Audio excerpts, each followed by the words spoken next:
ઓમ શ્રી ગણેશાય નમઃ. જય શ્રી કૃષ્ણ મિત્રો. સૌથી સારું દાન કયું છે? શ્રાપિત કૂતરાની વાર્તા. ઓમ નમો ભગવતે વાસુદેવાય. ઓમ નમઃ શિવાય.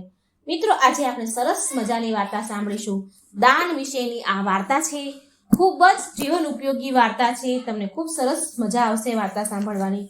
તો મિત્રો, જો વાર્તા સારી લાગે તો વિડીયો લાઈક અને શેર જરૂર કરજો અને આ ચેનલને સબસ્ક્રાઇબ કરવાનું ભૂલશો નહીં.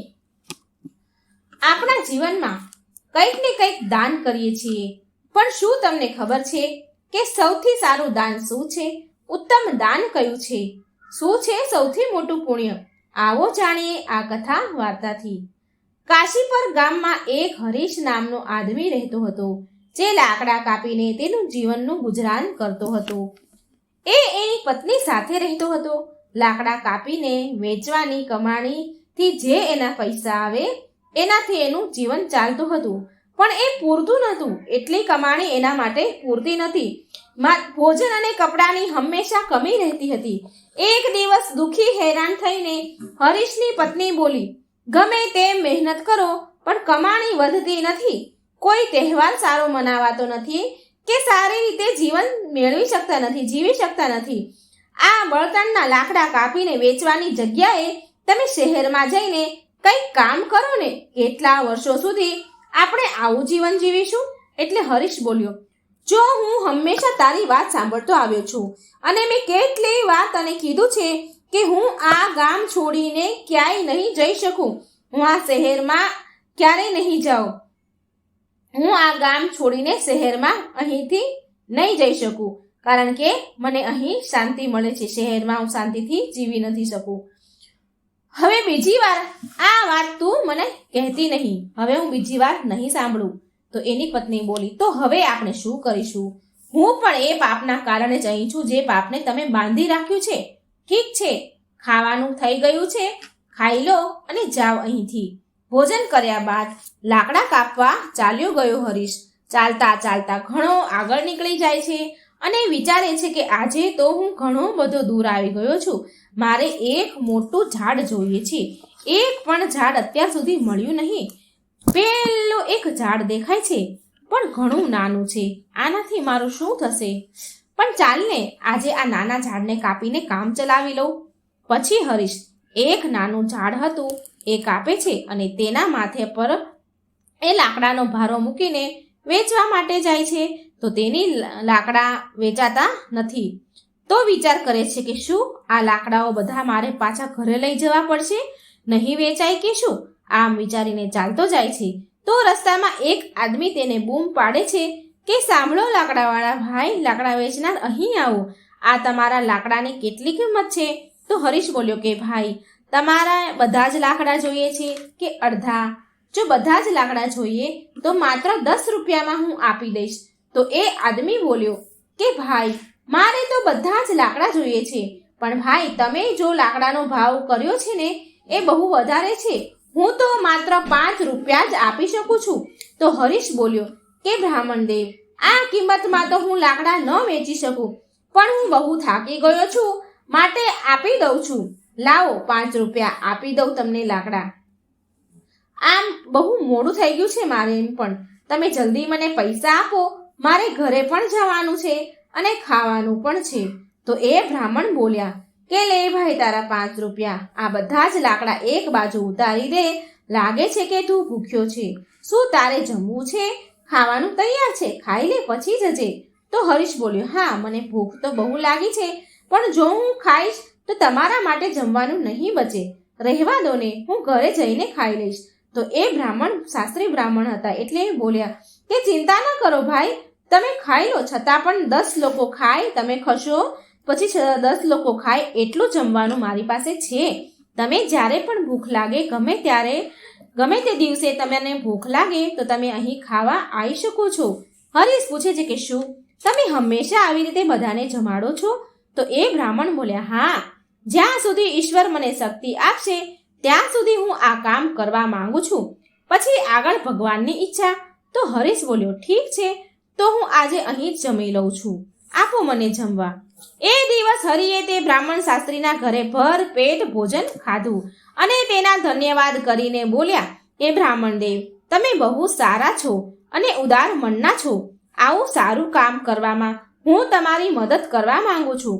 હવે હું તમને 10 રૂપિયાના કિંમતના લાકડા 5 રૂપિયામાં આપીશ. સારું સારું, હવે હું જાઉં છું. બ્રાહ્મણ બોલ્યા, સારું, જાઓ, ધ્યાનથી જજો, ધ્યાન રાખજો. હરીશ તેના કાપેલા બધા લાકડા 5 રૂપિયામાં આપી દીધા અને ઘરે જવા માટે નીકળી ગયો. ઘણું મોડું થયું ઘરે આવતા. એટલે હરીશની પત્ની બોલી, શું થયું? આટલું મોડું કેમ થયું આજે? અત્યાર સુધી શું કરી રહ્યા હતા? શું તમને આજે લાકડાનો કંઈક વધારે ફાયદો થયો હોય એવું લાગે છે? લાવો લાવો પૈસા. હરીશ બોલ્યો, જોવા જાવ તો ફાયદો નથી થયો. 5 રૂપિયા મળ્યા છે. રોજ કરતા ઓછા પૈસા મળ્યા છે. આ 5 રૂપિયા લે. હરીશની પત્ની બોલી કે શું તમે મને 5 રૂપિયા આપી રહ્યા છો? મને એવું લાગ્યું કે આજે તમે રોજ કરતા મને વધારે પૈસા આપશો, પણ તમે તો રોજ કરતા આજે અડધા જ પૈસા આપ્યા છે મને. તમે અત્યાર સુધી ક્યાં હતા? શું કરી રહ્યા હતા? કેટલું મોડું થયું? હરીશ બોલ્યો, અરે હું લાકડા વેચવા માટે નીકળ્યો હતો, પણ કોઈ ખરીદી જ નતા રહ્યા લાકડા. તો હું આપણા ગામની પાસે ગંગાપુરમાં એક શાસ્ત્રી બ્રાહ્મણના ઘરે ગયો હતો. ત્યાં જે પણ જાય છે એને એ પ્રેમથી જમાડે છે. આવા લોકો માટે આપણે કંઈક ને કંઈક તો જરૂર કરવું જોઈએ. હરીશની પત્ની બોલી, એ હંમેશા લોકોને જમાડે છે, તો નક્કી એ પૈસાવાળો બ્રાહ્મણ શાસ્ત્રી હશે, નહીં તો એ આવું કેવી રીતે કરી શકે? આટલા લોકોને જમાડવા વાળાને તમે કેવી રીતે મદદ કરી? તો હરીશ બોલ્યો કે એ એટલા અમીર શાસ્ત્રી નથી જેટલું તું વિચારી રહી છે. એ દાનની સારી ભાવના રાખે છે. ગંગાપુર મંદિરના પૂજારી છે. તે એની કમાણીમાંથી બધાને જમાડે છે. તો હરીશની પત્ની બોલી કે હું તો તમને એ પૂછી રહી છું ક્યારની કે તમે એ બ્રાહ્મણની મદદ કેવી રીતે કરી? આપણી આવક બહુ જ ઓછી છે. આપણે શું મદદ કરી શકીએ તેની? તમે સ્વર્ગ જવાનો આ વિશે ન વિચારો, પહેલા ધરતી પર રહીએ છીએ ને એનું કરો. તો હરીશ બોલ્યો કે એ બ્રાહ્મણને કહ્યું કે જે હું લાકડા કાપીને લાવું છું એ હું તમને અડધા ભાવમાં આપી દઈશ. મેં એ બ્રાહ્મણને આવું કહીને આવ્યો છું અને હું કાલથી અમુક થોડા લાકડાના ભારો એના માટે અને બાકીના બીજા લાકડા વેચવા માટે કાપીશ. તો તેની પત્ની બોલી કે જો તમે લાકડાના 2 ભારા નહીં કાપી શકો તો રોજ તમે માત્ર 5 રૂપિયા લઈને આવશો, તો હું 5 રૂપિયામાં ઘર કેવી રીતે ચલાવીશ? તમે આવું ન કરો. તો હરીશ બોલ્યો કે જે મારી ઈચ્છા છે એને હું પૂરી કરવાની જરૂર કોશિશ કરીશ, અને પછી આગળ ભગવાનની ઈચ્છા. હું એ બ્રાહ્મણના ઘરે જમ્યો છું, તું પણ સાથે આવજે જમવા. હરીશ રોજ હવે લાકડા કાપવા જાય અને બ્રાહ્મણને વચન આપ્યા પ્રમાણે માત્ર 5 રૂપિયામાં લાકડાને તેની પાસે લઈ જતો હતો. એક દિવસ બ્રાહ્મણ દેવ જમવા હજી બેઠા જ હતા ત્યારે બહારથી અવાજ આવ્યો કે મહારાજ, લાકડા લાવ્યો છું, 5 રૂપિયા આપી દો. અહીં બહાર આવીને લાકડા લઈ લો, પછી હું ચાલ્યો જાઉં. તો બ્રાહ્મણ બહાર આવીને બોલ્યા કે હરીશ, આજે હું તને 5 રૂપિયા નહીં આપી શકું, માટે તારા લાકડા પાછા લઈ જા. તો હરીશ બોલ્યો, પાછા કેમ લઈ જાઉં? હું તમારા માટે લાકડા લાવ્યો છું, પૈસા કાલે આપી દેજો. અને મને બહુ ભૂખ લાગી છે, મને થોડું ખાવાનું હોય તો આપી દો. તમે મને જમાડી તો શકો જ છો ને? આમ પણ તમે બધાને જ જમાડો છો. તો એ બ્રાહ્મણ બોલ્યા, સારું હરીશ, તારા હાથ પગ ધોઈ લે, ત્યાં સુધી હું ભોજનની વ્યવસ્થા કરી લઉં. તો શાસ્ત્રી બ્રાહ્મણ ઘરમાં જઈને તેની પત્નીને આ વાત કહે છે. તો એની પત્ની બોલી કે તમે આવું વચન કેમ આપ્યું? આપણા ઘરમાં જમવા માટે કંઈ વધ્યું નથી, માત્ર તમે જે જમવા બેઠા હતા એટલું જ ભોજન, એટલી જ માત્ર એ જ થાળી છે, એટલું જ ખાવાનું છે. આ સમયે હરીશને કેવી રીતે જમાડીશું? બધું જ અનાજ ખતમ થઈ ગયું છે. શું તમને ખબર નથી? અરે એમાં શું? બ્રાહ્મણ શાસ્ત્રી બોલ્યા કે અરે એમાં શું થઈ ગયું? જે તે મને જમવાનું પીરસ્યું છે એ હરીશ માટે ઘણું છે. હું આજે વિચારું છું કે ઉપવાસ કરી લો. તો એની પત્ની બોલી કે તમે આવો ઉપવાસ કેટલા દિવસ સુધી કરશો? જો આપણે પાસે વધારે કંઈ નથી તો આ બધું કેમ કરવાનું? ક્યાંથી લાવવાનું? બ્રાહ્મણ બોલ્યા કે બધું જ ભગવાન આપે છે, પહેલા આ ભોજન હરીશને જમાડીને આવું. મિત્રો, ભલે એ શાસ્ત્રી બ્રાહ્મણ પાસે કંઈ ન હતું છતાં પણ એ લોકોને જમાડતા હતા. એક દિવસ હંમેશાની જેમ હરીશ લાકડા કાપવા જાય છે. એ વિચારે છે કે જંગલની સામે બધા જ સુકાયેલા ઝાડ તો મેં કાપી નાખ્યા. હવે બાકી વધ્યા છે લીલા ઝાડ. જંગલની અંદર જવું થોડું મુશ્કેલ લાગે છે. હું આની પહેલા ક્યારેય આટલો જંગલની અંદર નથી ગયો કે ક્યારેય અંદર નથી ગયો. મારે સાવધાન રહેવું જોઈએ. જંગલમાં અંદર જંગલી જાનવર હોઈ શકે છે. જો મને કંઈ થઈ ગયું તો આમ વિચાર કરતા કરતા હરીશ જંગલની વચ્ચે ચાલ્યો જાય છે. ઘણો બધો દૂર આવી ગયો પણ કોઈ ઝાડ મળ્યું નહીં. ત્યાં તેને એક ઝાડ જોયું અને વિચાર્યું કે આ એક મોટી શાખા છે એ જ કાફી છે. જો હું આ એક મોટી બધી શાખા છે એને કાપી લઉં તો લાકડાના 3 ભારા થઈ જશે અને એમાંય ઘણું મોડું થઈ ગયું છે આજે, એટલે આ જ કાપી લઉં. આમ વિચાર કરી હરીશ એ મોટા ઝાડ ઉપર ચડી ગયો અને એ ડાળી પર બેસીને લાકડા કાપવા લાગ્યો. બહુ મોટી ઝાડની શાખા હતી. જેમ જેમ એ લાકડા કાપતો હતો તેમ લાકડા કપાઈને નીચે બાજુના ઝાડ પર પડી રહ્યા હતા. પછી અચાનક ત્યાં એક સાધુ તપસ્વી પ્રગટ થયા અને એ ક્રોધમાં આવીને બોલે છે કે મારી તપસ્યા કોણે ભંગ કરી? તો એની નજર હરીશ પર પડી અને બોલ્યા કે લાગે છે તું જ છે મારી તપસ્યા ભંગ કરવા વાળો. હું તને શ્રાપ આપું છું કે તું એક કૂતરો બની જઈશ. પછી હરીશ ડરી ગયો સંતના શ્રાપથી અને કહે છે કે મહારાજ, મને ખબર નથી કે તમે અહીં નીચે તપસ્યા કરવા બેઠા છો. તો એ સાધુ બોલ્યા કે હું અહીં 100 વર્ષથી તપસ્યા કરી રહ્યો છું અને તે મારી તપસ્યા આજે ભંગ કરી છે. તો હરીશ બોલ્યો, હું તો રોજ ઝાડના લાકડા કાપવા માટે આવું છું અને બળતણના લાકડા વેચું છું અને એનાથી મારું ગુજરાન ચલાવું છું. મેં મહારાજ જાણી જોઈને આવું નથી કર્યું. મને માફ કરો મહારાજ, કૃપા કરી આ શ્રાપને પાછો લઈ લો. તો એ સંત બોલ્યા કે મેં ક્રોધવશ થઈને તને શ્રાપ આપી દીધો કેમ કે તે મારી તપસ્યા ભંગ કરી. આ શ્રાપને પાછો ન લઈ શકાય મારાથી, પણ હું તને એક ઉપાય બતાવું છું. હરીશ બોલ્યો કે કૃપા કરી મને કહો કે હું આ શ્રાપથી છુટકારો મેળવવા શું કરું? તો એ સંત બોલ્યા કે તું એવા લોકોને શોધ જે સૌથી સારું દાન આપે છે. તેવા લોકોના જમ્યા પછી જો એની થાળીમાં થોડું એક પણ ખાવાનું અન્નનો કણ તને મળી જાય, એ બચે અને એને તું ખાઈ લઈશ તો તારા શ્રાપથી તને મુક્તિ મળી જશે. જો અત્યારે કાળા રંગના કલરનો તું કૂતરો બન્યો છે અને પછી જો તું પૂરી રીતે સફેદ થઈ જઈશ તો તું તારા શ્રાપથી મુક્ત થઈ જઈશ. હરીશ રડતા રડતા કહે છે, હું મારી પત્નીને રોજ બળતણના લાકડા કાપીને વેચવાથી જે પૈસા આવતા તેનાથી ગુજરાન ચલાવતા હતા, એનો સહારો હું એને આપતો હતો. તો હવે હું કૂતરો બની ગયો છું તો મારી પત્નીનું શું થશે મહારાજ? તે સંત બોલ્યા કે ચિંતા ના કર, તારી પત્નીને કોઈ કમી નહીં રહે. ભગવાન જ એની વ્યવસ્થા કરશે. આ વખતે તારો શ્રાપ તૂટશે ત્યારે તું કષ્ટોથી મુક્ત થઈ જઈશ અને ધન ધાન્યથી સુખી સંપન્ન જીવન જીવીશ. હરીશ હવે શ્રાપના કારણે કૂતરો બની જાય છે અને સંતને કહે છે, હવે મને રજા આપો મહારાજ. આમ કહીને આ શ્રાપથી મુક્ત થવા માટે યાત્રા શરૂ કરી કૂતરાએ. એ વિચારે છે કે જેવું ઋષિ સંતે કહ્યું કે એવું સૌથી વધારે સારું દાન દેવાવાળું ક્યાં મળશે? મને કંઈ નથી સમજાતું, ક્યાં શોધું હું? પછી એને યાદ આવ્યું કે પેલા શાસ્ત્રી બ્રાહ્મણ એ બહુ દયાળુ ઉદાર મનના છે, હું એમની પાસે જઉં. હરીશ કૂતરાના રૂપમાં શાસ્ત્રી બ્રાહ્મણ પાસે જાય છે. શાસ્ત્રી એની પત્નીને કહેતો હોય છે કે ચાલો આજે તો બહુ સારું થયું, આજે કોઈ તકલીફ વિના બધા મહેમાનોને જમાડી દીધા. સારું, આજે મને બહુ સંતોષ લાગ્યો. બસ ભગવાન મને બધાને ખવડાવવાની શક્તિ આપે જે આજે પણ અહીં આવ્યા છે. શાસ્ત્રીના જમ્યા બાદ તેની પત્નીએ તેની જે જમવાની જે પતરાળી હતી એ બહાર મૂકી દીધી. હરીશ કૂતરાના રૂપમાં ત્યાં આવ્યો અને શાસ્ત્રીની થાળીમાંથી વધેલું ભોજન જમવા લાગ્યો. ભોજન જમતાની સાથે તેનું અડધું શરીર તરત જ સફેદ રંગનું થઈ ગયું. હરીશ બહુ ખુશ થયો કે સાચું જ આ બ્રાહ્મણ શાસ્ત્રી બહુ પુણ્યશાળી આત્મા છે. તેને એઠું ખાતા જ મને અડધા શ્રાપથી તો મુક્તિ મળી ગઈ, પણ હું પૂરી રીતે શ્રાપથી મુક્ત થયો નથી. પૂરી રીતે શ્રાપથી મુક્ત થવા માટે કોઈ બીજાને પણ હવે મારે શોધવું પડશે. ગામમાં કોઈ આસપાસને શોધવું જ પડશે. કોક તો મળી જ જશે ને. તો જો આ શ્રાપમાંથી હું મુક્ત થઈ જઈશ તો હું ધન ધાન્યથી પણ સુખી થઈ જઈશ. મને જો કોઈ મળી ગયું તો હું ધન ધાન્યથી સંપૂર્ણ થઈ જઈશ. અત્યાર સુધી મેં કેટલાય લાકડા કાપીને વેચ્યા અને આખી જિંદગી પણ જો લાકડા કાપીને હું વેચત ને તો પણ હું ધનવાન ન બની શકત. સંત તમારો આભાર મને શ્રાપ આપવા માટે.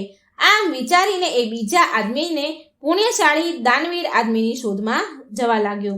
તો એક વખત સંતોષ નામનો એક આદમી હળ ચલાવતો હતો. આ જોઈ હરીશ તેના ઘર સામે જાય છે. ત્યાંથી ગાયનું દાન લેવા વાળા સુરેશ ગાયને લઈને તે સંતોષ વિશે વિચાર કરીને બોલતો હતો કે સંતોષ બહુ સારો માણસ છે.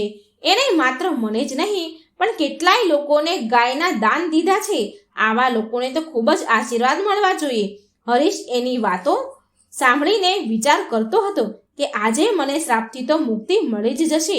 આ આદમી એ શાસ્ત્રી બ્રાહ્મણ જેવો જ હોવો જોઈએ જે સૌથી સારું દાન કરી રહ્યો છે.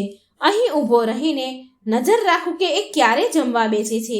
હરીશ ત્યાં બહુ વાર સુધી વાટ જોવે છે અને પછી સંતોષ તેનું જમવાનું જમ્યો અને એની જમવાની જે ખાઈ લીધા પછી પતરાળી હતી એ એને બહાર ફેંકી દીધી. તો હરીશ તરત જ દોડીને તે પતરાળીમાં બચેલું ખાવાનું ખાય છે. જમ્યા પછી પણ હરીશનું અડધું અંગ જે કાળું હતું તે સફેદ ન થયું. તો તે આશ્ચર્યથી બોલ્યો, અરે મારો રંગ તો બદલાયો નહીં. સંતોષ તો ગાયોના દાન આપે છે તો પછી મારો રંગ કેમ ન બદલાયો? મને કંઈ સમજાતું નથી. પાછો હરીશ તે શાસ્ત્રી બ્રાહ્મણના ઘરે જઈને બેસી ગયો. ત્યાં બે આદમી એકબીજા સાથે વાતો કરી રહ્યા હતા અને ચાલી રહ્યા હતા કે અરે સુશીલ, આજે તો સંતોષ ફરી ગાયનું દાન આપ્યું, પણ એ ભલે ગમે તેટલું દાન આપે, દાની દેખાય તો એ હંમેશા ગામની બહારના લોકોને જ બોલાવીને દાન આપે છે. જો તું સચ્ચાઈ જાણીશ ને તો તું પણ ચોંકી જઈશ. એની ગાય 2 મહિનાથી વધારે દૂધ નથી આપતી. એ વાત સંતોષને પહેલેથી સારી રીતે ખબર હોય છે અને પછી એ બીજાને દાન કરે છે. તો પછી એને ઘરે રાખીને ખાલી કેમ ખવડાવે? એ 2 મહિના દૂધ આપવાની હોય તો એને ખાલી શું કામ ખવડાવે? માટે એ ગાયને દાનમાં આપી દે છે. એ ક્યારેય સારું દૂધ આપનારી સારી ગાયો દાનમાં નથી આપતો. બીજો મિત્ર બોલ્યો, તો આવી વાત છે. જો એ આવું કરે છે તો જરૂર એને પાપ લાગશે. આપણા રાજા જેવું કોઈ ન કરી શકે. એ એક મહાન દાની છે.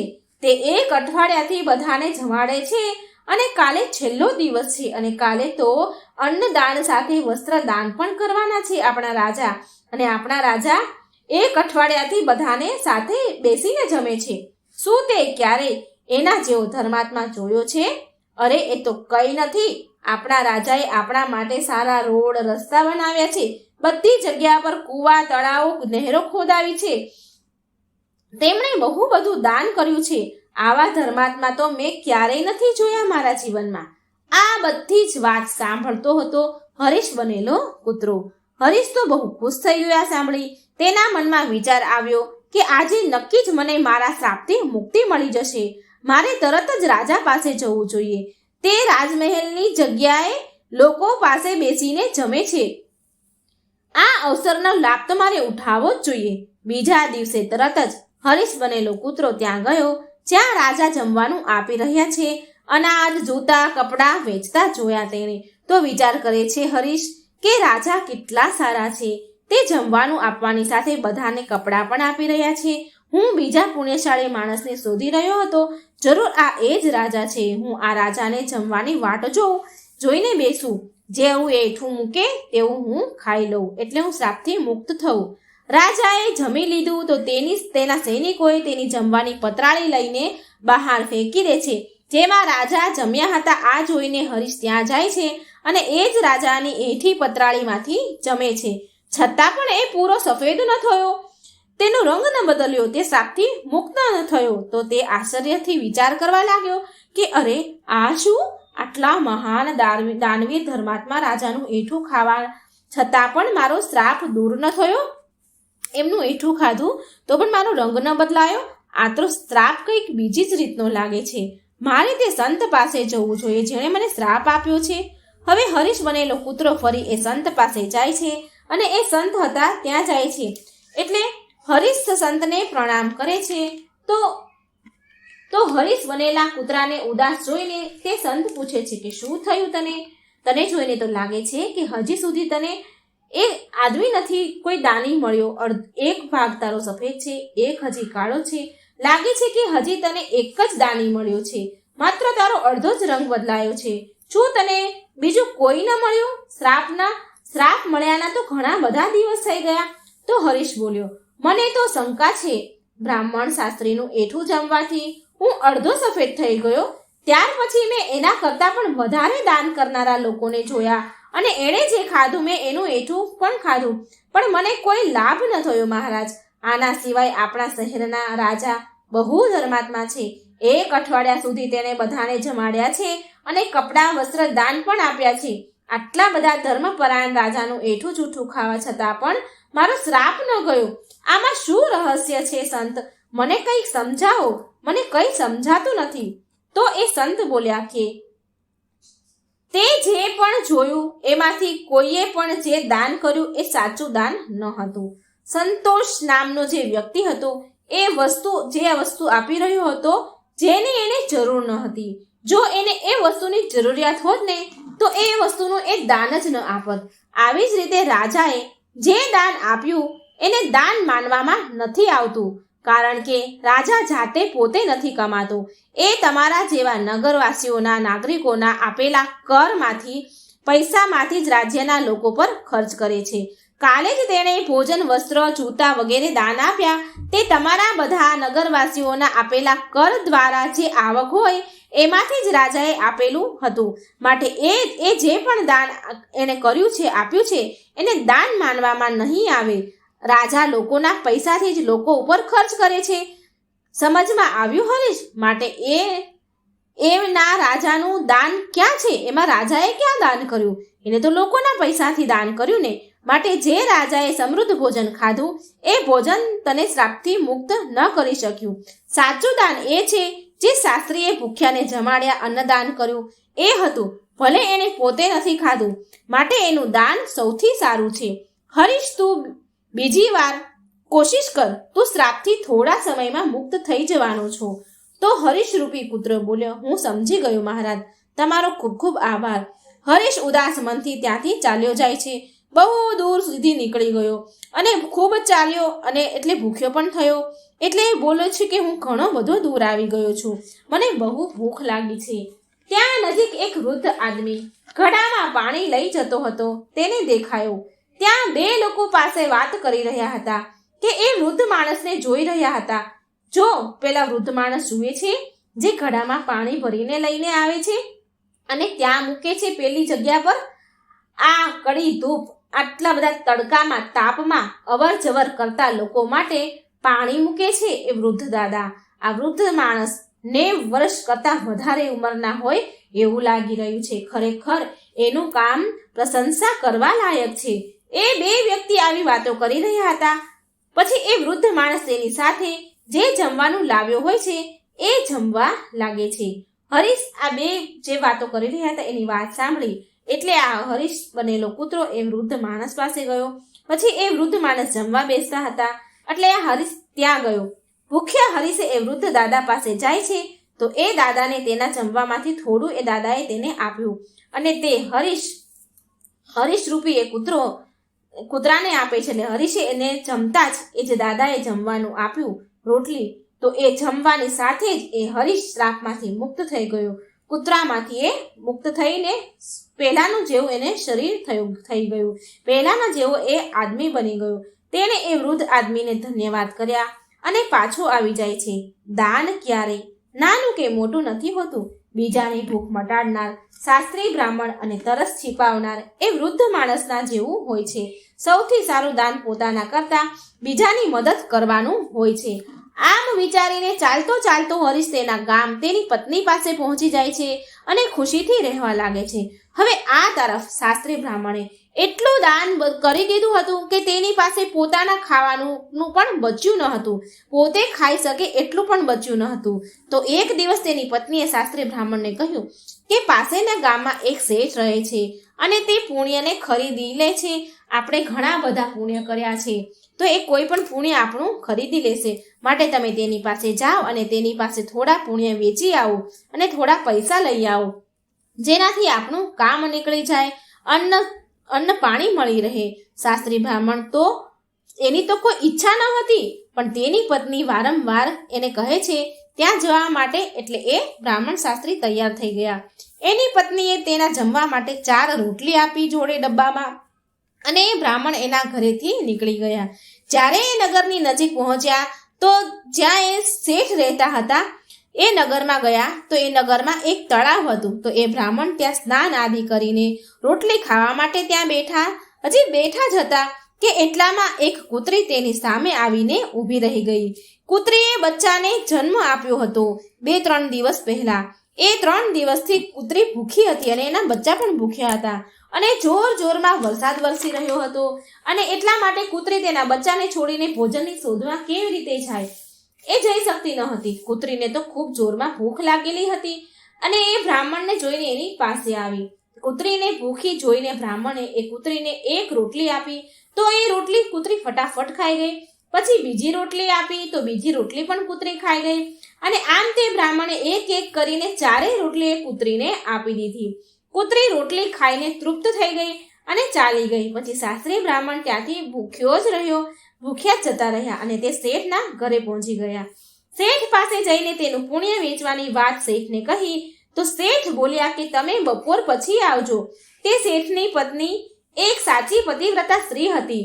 તો એ શેઠ તેની પત્નીને કહે છે કે એક બ્રાહ્મણ વ્યક્તિ આવ્યો છે અને તે તેનું પુણ્ય વેચવા માંગે છે, માટે તું મને કહે કે એના પુણ્યમાંથી કયું પુણ્ય હું લઉં? એના પુણ્યમાંથી કયું પુણ્ય સૌથી મોટું છે જેને આપણે લઈ શકીએ? તો શેઠની પત્નીએ કહ્યું કે આજે જ્યારે એણે તળાવના કિનારે એક કૂતરીને, સુવાવડી કૂતરી હતી, તેને 4 રોટલી આપી છે, એ પુણ્યને ખરીદવું જોઈએ, કેમ કે તેના જીવનનું એ સૌથી મોટું પુણ્ય છે. શેઠે કહ્યું હતું એ પ્રમાણે બપોરના સમયે તે શાસ્ત્રી બ્રાહ્મણ શેઠના પાસે આવ્યા અને કહ્યું કે તમે મારા પુણ્યમાંથી કયું પુણ્ય ખરીદશો? શેઠે કહ્યું કે જે આજે તમે યજ્ઞ કર્યો છે, હું એ યજ્ઞના પુણ્યને લેવા માંગુ છું. તો શાસ્ત્રી બ્રાહ્મણ કહે છે કે મેં તો આજે કોઈ પણ યજ્ઞ નથી કર્યો, મારી પાસે તો પૈસા નથી, તો યજ્ઞ કેવી રીતે કરું? એટલે શેઠ બોલ્યા કે તમે જે આજે તળાવના કિનારે બેસીને એક ભૂખી કૂતરીને 4 રોટલી આપી હતી તે પુણ્ય હું લેવા માંગુ છું.